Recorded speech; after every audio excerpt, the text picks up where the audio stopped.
appreciate it. Thank you so much. My name is Sade Lady, and I am a visionary strategist. Hello, Sharon. And what I do is I help entrepreneurs manifest their God-given visions of success through product development, branding, marketing, and launching to the marketplace. Okay? Hello. So today what we're going to be doing is I'm going to go ahead and get started. I really don't like to waste a lot of time, so I just like to jump into the content, get you guys fired up. Thank you so much, Sharon, for sharing. Thank you. So today what we're going to be discussing, you might want to get your pen and your paper out. This is going to be a test. This is going to be a little entrepreneur's test. Hello, Axe Birthday, y'all. Thank you so much for joining. So get your pen and your piece of paper because I'm going to have you rate. The market that your business is in. And just to give a quick overview, just in case you don't know what a marketplace is, I'm going to define it in the way that I would define it. The marketplace is either a physical or online location where both the seller and a purchaser meet to exchange money for goods or for services, okay? So, and there's different types of markets or different types of industry. So you have the beauty industry, you have the construction industry, the restaurant industry, things of that nature. So I'm going to help you today to evaluate whether or not your product or service will flourish in the marketplace that you're currently operating in. So there are a series of 10 questions. I came across this test actually a few years ago, and every time I open up a business, it's come out to be true. So I'm giving you this test based on experience. It is a great way to evaluate your marketplace, okay? So we're going to go ahead and get started. If you find this valuable, share it. If you find it valuable, give me some hearts. I'm trying to reach 50,000, okay? All right, you guys. So you guys ready? We're going to get started, all right? So question number 1 is urgency. How badly do people need your product right now? How badly do people need your product right now? So what you're going to do is you're going to rate the questions from a scale from 1 to 10. So when we talk about urgency, something that would be urgent would be right now it's December. So a snowblower would have a higher urgency or close to a 10 than would something with low urgency like renting a movie. Okay? Urgency. Oh, wonderful. I hear you, Sharon. I hear you. Hello, Kaya One, especially since it's New Year's, people need business coaches. We are a 10, okay? So from 1 to 10, how would you rate your product? 1 or 10, okay? Hello, low on urgency or high on urgency? 1 to 10. 10 is high, okay? Hello, Kaya One. The second one is market size, okay? And this refers to how many people are actively purchasing your product or service in your marketplace. So rate that as well from a 1 to a 10. Are people not really checking for it? Are there not a lot of people interested in it? Is it not trending? If you go on Amazon, if you sell product basis, are a lot of people purchasing? 3 so if not a lot of people are purchasing, it would be like a 1 or a 2. But if it is hot, it is trending like these selfie sticks, that will probably be a 10, okay? So the third question is pricing potential. What is the highest price that you can charge according to your other competitors? Okay, so if you're so for instance, a 1 would be a lollipop is like what, a quarter? So that's like 1. But if you're charging for like furniture, that would be higher on the scale. That might be closer to a 10, depending on the average market price. So this test does require you to know a little bit about your market. You would have had to know have done a little bit of market research. Thank you for the hearts, okay? So question 4 is, how much is it going to cost for you to acquire a customer? And when I refer to cost, I mean cost as far as money. So ads, advertising, okay, the different ads and advertising. And I'm also talking about energy. How much energy and money is it going to take for you to acquire a customer? Okay. So something that would require, that will rank like a 1 on this would be like a retail store, because it's constant traffic going in and out and through that neighborhood. So that might be like a 1 or 2.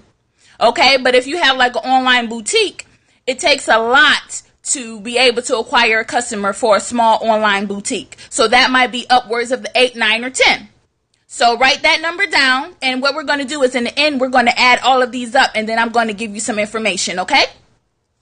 So question number 5 is cost of value delivery. You rank that from a 1 to 10 as well. Hello, Portia Consults. Thank you so much for joining. So the fifth question is the cost of delivery. So a 1 might be if they just need to download a PDF. That's the delivery. Hello, that's the delivery. But a 10 might be if you sell like refrigerators and you have to have somebody actually come and set it up for the customer. That might be a 10 because you have to pay that person. They have to have expertise. They need training. So the cost for the delivery of the item is much higher. So rank that from a 1 to 10. Okay? So write that down. Thank you so much for the hearts. I appreciate it. Trying to get to this good 50,000, y'all. All right. So the next question is, question number 6 is uniqueness of offer. How unique is your product or your service in the marketplace compared? So how many competitors are there? So a 1 would be something that's very niche-y. If you have a niche, that might be like a 1 or a 2. Very niche-y, very specific, very specific target market. Now a 10 might be, what's something that's flooded right now? Hair. There are over 1 million hair companies. That might be a 10. That might be a 10. As far as that. No, excuse me. We're talking about uniqueness of offer. So I do apologize. A 10 would be something that is niche. I apologize, y'all. A 10 would be something that is niche. A 1 would be like if you sell bundles of hair. So it's not that unique. There are 100 companies selling it. It's everywhere. It's all over the internet. It's not that unique. So that would be a 1, but a 10 would be very niche because it's unique. Okay, we're going to move to the next question, y'all. The next question from 1 to 10 would be speed of market. How fast can you get your product or service to the market? Hello, All Headstone 11. Thank you so much for joining. We're just covering 10 questions that you need to ask and rank yourself about your business, okay, to see if it will flourish in the marketplace or be a dud in the marketplace. So now we're on question 6, and question 6 is speed of market. How fast can you get your product or service to the market? So if you need to get something manufactured, that takes up to 30 to 60 days, y'all. So the speed would be, so you would rate that as a 1 or 2 or 3. Depending on how long it would take for you to actually get it to the market. Something that would be very quick would be if you just go to a wholesaler, purchase a few products, you'll have them in a week or so, then you can sell them. That might be an 8, 9, or 10 because it's very quick to get it to the marketplace, okay? So rate that. Speed to market. How fast can you get it to the marketplace and begin to sell? Okay, the number 8 is the upfront investment. Upfront investment. So, if we'll go back to the furniture. If you are a furniture manufacturer, that cost is going to be very high. So that would be your 8, 9, and your 10. As opposed to if you're selling nail files, a couple of $100, you can be on the market very quickly. So that would be like a 1 or 2 or 3. Okay, so rate yourself on the upfront investment, the upfront cost of bringing your product or service to the market. We are almost done, you guys. Just a couple of more, well, more than a couple, but just a few more questions. Thank you so much for the hearts. Thank you. I appreciate it. So number 9 would be upsell potential. And when I say upsell potential, is there a partnering product or service that you can offer with your with the product you sell? So for instance, if we're talking about nail filers, okay, you can also have a nail polish that you can couple with that. So that would be like a 10. Okay, and if you don't have anything that you can upsell with your product or service, I suggest that you look for something. But if you don't, then that would be on the lower scale of the 1 or 2 or 3. Okay, so how are you able to offer an upsell product? So that's 1 through 10. Remember, be rating this. Okay. And I got to speed up because my phone is dying, y'all. Okay, so the final and 10th question is evergreen potential. And when I say evergreen potential, it is how often can this product make you money in your sleep? How often so something that can make you money in your sleep is like for instance products, just straight products. So that will rank higher and it's something that can be sold over and over and over again. Okay, so that's something that the evergreen potential for a product is very high. It's like an 8, 9, 10.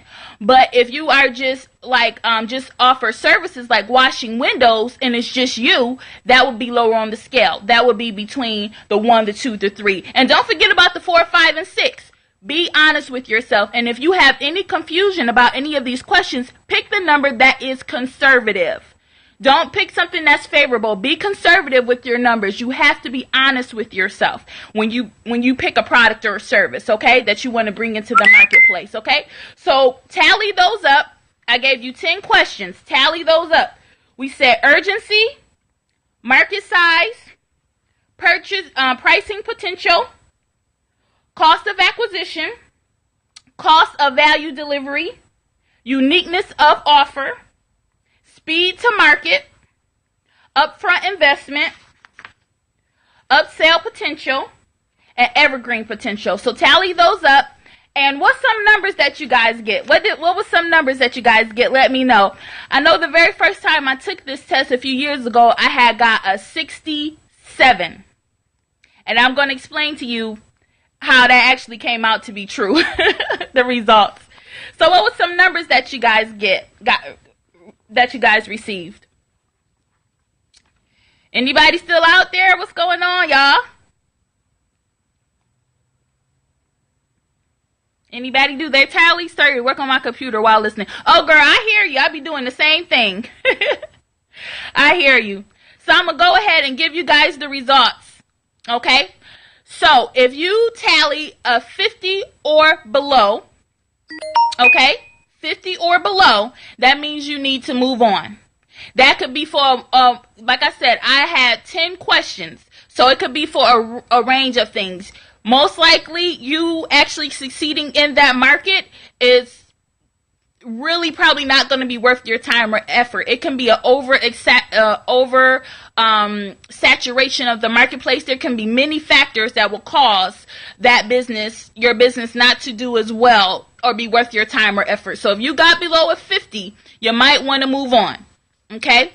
Now, if you got between a 50 or a 75, this will generate some income. This will be great for you. This will be great for you. But be aware that you are going to have to invest a whole lot of time, money, and effort in order to make the business a success. And even to make it a rocket ship, to really make it fly, you're going to have to invest a lot of money and resources. Okay? So with my previous business, I had a 67. So right when the boom of virgin hair came out, me and 3 other people, a professional hairstylist, and 2 of my dear childhood friends, we started a hair business. And yeah, we ended up closing it within 6 months. Why? Because we realized it would take the way we wanted to do it, it would take a mass amount of investment and time and energy. It was crazy, the amount, when we really dug into it. Because I don't like to build little fly-by-night businesses. I like to build empires. So yeah, we did a 67, and that turned out to be very true for me. Okay? And then let's say, okay, and then if you have a 75% or higher, that is a home run. Go with it. Run with it, especially if you feel like this is something that God has placed into your heart to do. It is your passion. It is your dream. And you got a 75 or above, believe it will be blessed. It will be blessed if you do your footwork and you put in the time and you put in the effort. So that's about all that I have for today. So as I said, don't forget to, if you're catching the replay, thank you. Please give me some hearts. And good luck, and God bless. And you all have a good night. And you can see me back here. I don't know when, but it will be soon. You all have a good night. Bye.